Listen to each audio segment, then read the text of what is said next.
Oui, je vous propose de m'accompagner dimanche prochain dans une guinguette. Ah, je sais.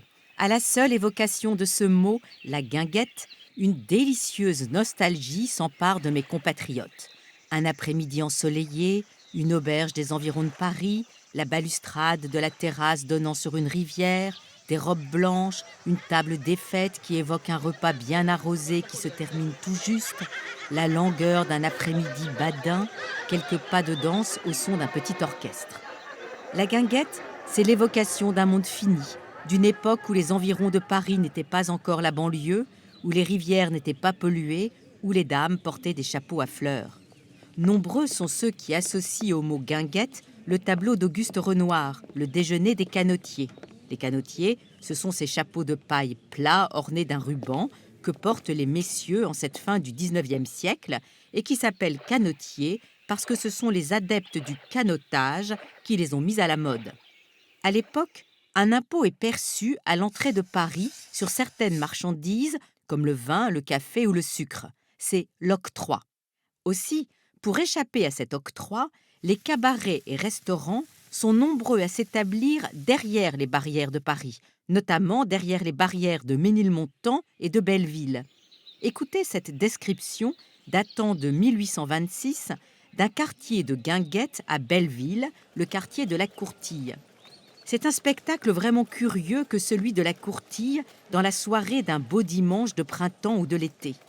Ouvriers, bourgeois, militaires, hommes décorés, femmes en bonnet, femmes en chapeau, marchands de fruits, de petits pains, tout circule, tout monte ou descend confusément, sans se presser, sans se heurter, et chacun cherche, sans être troublé, l'enseigne de la guinguette où l'on vend du bon petit vin à 10 ou 12 sous le litre ou 15 sous la bouteille, du bon veau, de l'excellente giblotte de lapin, de l'oie, soit en daube, soit rôtie.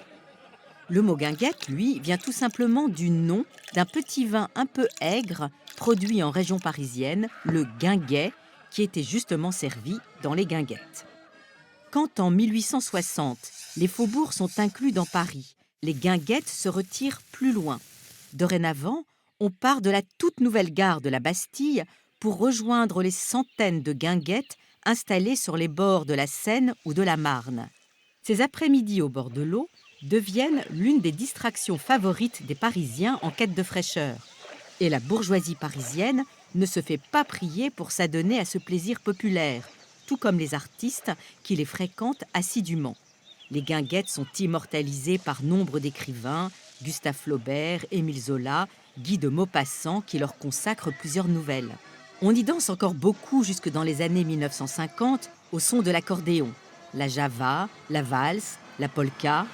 Mais déjà, rattrapées par l'urbanisation des banlieues, les guinguettes perdent leur charme.